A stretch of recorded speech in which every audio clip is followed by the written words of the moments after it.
Norman Eugene Walker, who the world would come to know as the monolithic Clint Walker, entered this world on the tail end of the 1920s, a child of Hartford, Illinois, whose formative years were sculpted not by privilege, but by the relentless grit of the Great Depression. The backdrop of a struggling industrial town and a modest working-class family, headed by an oil refinery worker father and a mother from a line of inspectors, instilled in him a fundamental and unshakable work ethic. It was a childhood that fostered a profound connection to the natural world, qualities that would later become the bedrock of the heroic screen personas he embodied. The necessity of survival forced him to leave school early, thrusting him into a mosaic of hard labor jobs on riverboats and in factories. A period that forged his physical strength and a no-nonsense view of life.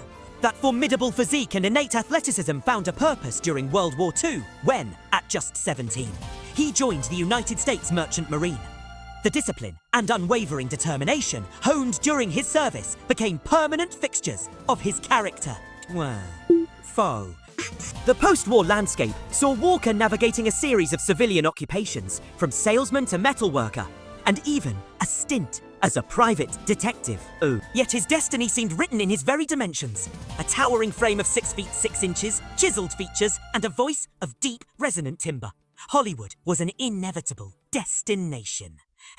A move to Los Angeles and work as a Las Vegas security guard placed him in the sightlines of talent scouts, captivated by his quintessentially American, rugged appearance, despite his complete lack of formal acting training. His early forays into film were modest, including an uncredited role in the epic The Ten Commandments. However, the trajectory of his life and the landscape of American television were irrevocably altered when Warner Brothers cast him as the titular character in Cheyenne. This role was not merely a job, it was the opening of a defining chapter, cementing his status as a foundational pillar of the television Western. Cheyenne was a pioneer, the first hour-long Western series on television, and Walker's portrayal of the principled, laconic drifter captivated the nation. The show's success was a potent alchemy of action-driven narratives and Walker's own powerful, captivating screen presence. He embodied a loner with a steadfast moral code, a man of few words but decisive action, creating a deep and enduring resonance with audiences. It was this unique combination of sheer physical power, gentle charisma, and a quiet, simmering intensity that solidified him as a beloved icon.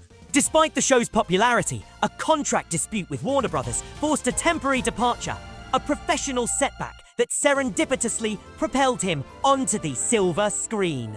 He starred in a string of Western and action films like Fort Dobbs and Yellowstone Kelly, consistently portraying the archetype of the strong, sensitive hero. He demonstrated versatility in films such as Frank Sinatra's war drama, None But the Brave, and the survival adventure, The Night of the Grizzly. A standout role came in the ensemble classic The Dirty Dozen, where he played Samson Posey, the gentle giant and convicted murderer recruited for a suicidal World War II mission, proving his ability to convey complexity within his formidable frame. Throughout the 1970s and 1980s, Walker remained a steadfast figure in the Western genre through television films and guest appearances, his icon status enduring.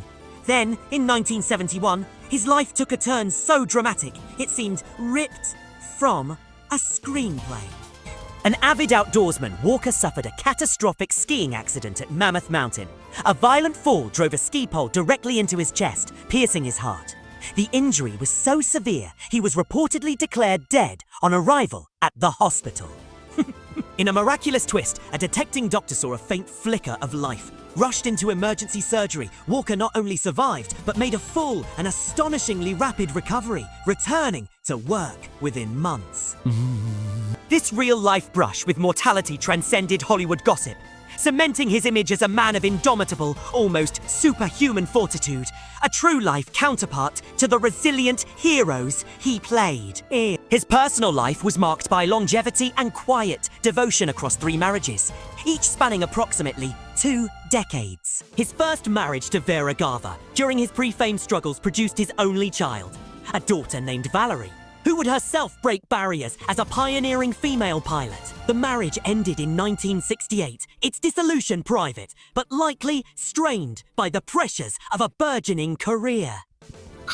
After a period alone, he found profound happiness and companionship with Giselle Hennessy, a union lasting 20 years until her passing in 1994, a loss that undoubtedly cast a long shadow. He later found love and stability again with Susan Cavallari, who was his devoted partner for the remainder of his life, sharing a peaceful retirement in Grass Valley, California, far from the Hollywood glare.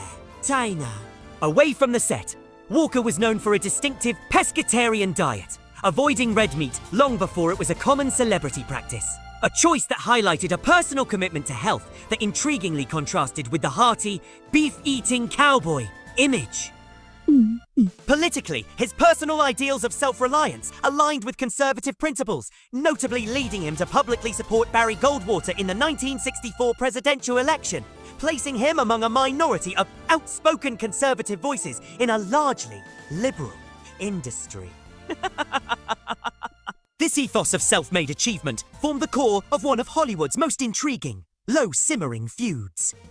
Clint Walker and James Arness, the two towering pillars of television westerns, shared a genre, a commanding physical presence, and the adoration of millions. Yet they were divided by a river of professional resentment and personal discord.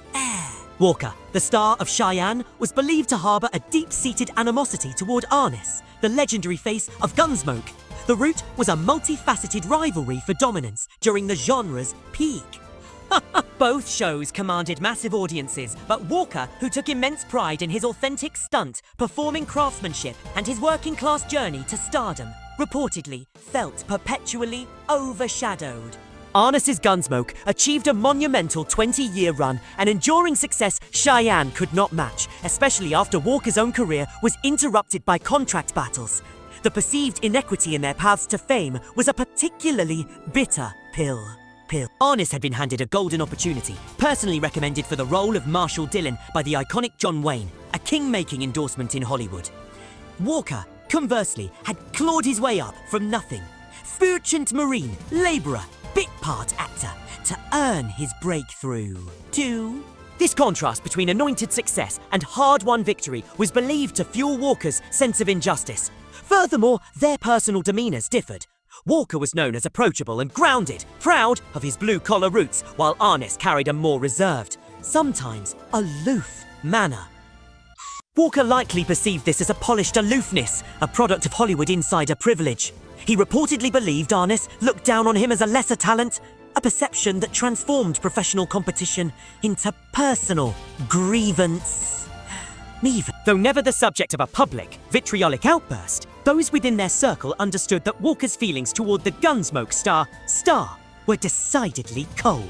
Theirs was a rivalry defined not by open hostility, but by the quiet, persistent friction of comparison, perceived slight, and the haunting spectre of what might have been. In his final years, Clint Walker enjoyed the serene life he had built, but his health eventually declined. He passed away on May 21, 2018, at the age of 90 in Grass Valley due to congestive heart failure. His death closed the final chapter on an extraordinary journey that spanned from Depression-era Illinois to the pinnacle of Hollywood fame. He left behind a legacy carried by his daughter, Valerie, his wife, Susan, and his grandchildren.